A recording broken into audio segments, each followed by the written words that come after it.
Hello everyone, today we are going to learn basic REST commander tutorial how to add text.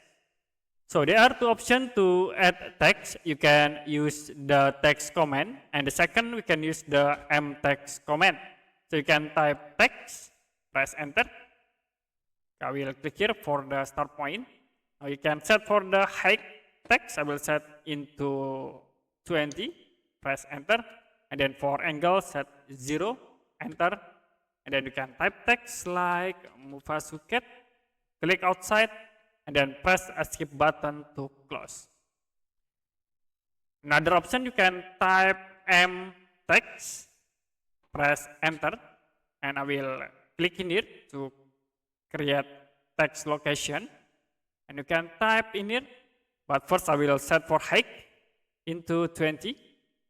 Can click at this option 20 for the height, and you can type Mufasuket. You also can set for bold or another option italic or underline. If you don't, you can click this OK button.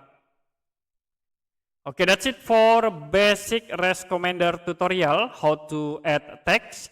If you have any question about tutorial, you can comment below this video.